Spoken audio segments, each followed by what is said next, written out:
મારું નામ ચેતનસિંહ મોરી, નાયબ કાર્યપાલક ઇજનેર વોટરવર્ક શાખા. માનનીય કમિશનર સાહેબના આદેશથી અમે લોકો સોમવારે આ વિસ્તારમાં ટાઉન પ્લાનિંગ શાખાનો ટીપી રોડ જે 15 મીટરનો છે તેને ખુલ્લો કરવા માટેની કાર્યવાહી કરવામાં આવનાર છે. આ બાબતે આ વિસ્તારના રહીશો અસરગ્રસ્તોને અગાઉથી આપણે નોટિસો પણ આપવામાં આવેલી છે. જે નોટિસ પરત્વે આજે અમે આખરી વખત એ લોકોને રૂબરૂમાં સમજાવવા માટે અહીંયા આવ્યા છીએ અને રૂબરૂમાં એ લોકોને સમજાવીને કહીએ છીએ કે ભાઈ આપનું 1.5 મીટર 1 મીટર કે જે અમે માર્કિંગ કરેલું છે એ માર્કિંગ મુજબની કપાતની કાર્યવાહી સોમવારે કરવામાં આવનાર છે. તો આપ સ્વેચ્છાએ એ જે કપાતનું માર્કિંગ કરેલું છે ત્યાં સુધીનું દબાણ દૂર કરી અને પોતાનું જાનમાલ મિલકત વગેરેનું રક્ષણ કરે એ માટે એ લોકોને જે કંઈ જરૂરી માર્ગદર્શન જોઈતું હોય એ માર્ગદર્શન પણ અત્યારે આપી રહ્યા છીએ અને એ લોકોને વિનંતી કરી રહ્યા છીએ કે ભાઈ તમે તમારી સ્વેચ્છાએ આ દબાણ દૂર કરો, અન્યથા સોમવારથી મ્યુનિસિપલ કોર્પોરેશનનો જે આદેશ થયેલો છે એ આદેશ મુજબની કાર્યવાહી કરવામાં આવશે.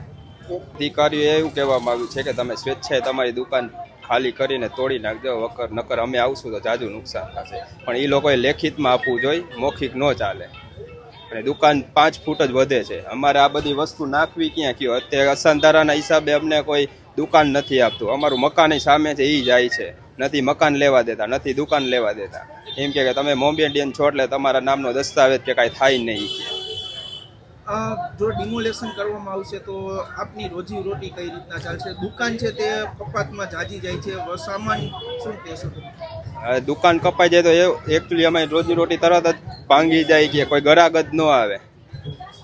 એ લોકોને કાયદેસર હેરાન કરવાની જ ગણતરી છે આ લોકોને. આપનું મકાન પણ ડિમોલેશનમાં જાય છે, સાથે શું કહેશો તમે? એ મકાનમાં એમ કહે છે કે તમારું સોમવાર સુધીમાં ખાલી કરી નાખજો, એ કે નકર અમે પાડી જાશું. તો અમારે એક જ એવું કેવું છે, અસાનધારો તમે ઉઠાવી લ્યો તો અમે ક્યાંક અમારી વ્યવસ્થા તો કરી રાખી, નથી મકાન દેતા ભાડે. એમાં ભાડામાં અત્યારે 25-20 હજાર રૂપિયા ભાડું કહે છે. હમણાં હું જોઈને આવ્યો. 3 દિવસમાં ખાલી કરવાનું છે. તમારે ક્યાં જવું? અમે ઘરમાં 12 જણા રહીશી, તો આ 3 દિવસમાં ખાલી કરીને જવાનું ક્યાં? અસંધારા ઉઠાવતા નથી, દુકાને અરજી પાડે છે. ધંધો કરવો, રહેવાનું ગોતવું, ક્યાં ગોતવું? અમારે ધંધા બંધ કરી દેવા, શું કરવાનું? દુકાનો પણ પાડવાની વાત કરશે. અમારે ક્યાં ધંધા કરવા? 5 ફૂટ આપે છે, એક નોટિસ માં પાડી દઈએ. અમે ક્યાં જવાનું? અમારે આ માલિક એ લોકોનું, અને અમારે કોઈ આવતું નથી. મોટું છે જ નહીં કોઈ જંગલેશ્વરમાં. હાલ કેટલી દુકાન છે ને કપાતમાં કેટલી જાય છે? અત્યારે કેટલી છે? આ 5 ફૂટ જાય છે. એ 5 લોકો ફૂટ જાય છે. 900 બતાવે, 900 થી વધારે છે, 1500 ઉપરની છે. 5 ફૂટ દુકાન છે. અમારે શું કરવું? ફ્રીજ રાખવું કે અમારે રહેવું? આ બધી વસ્તુ રાખવી, શું કરવાનું?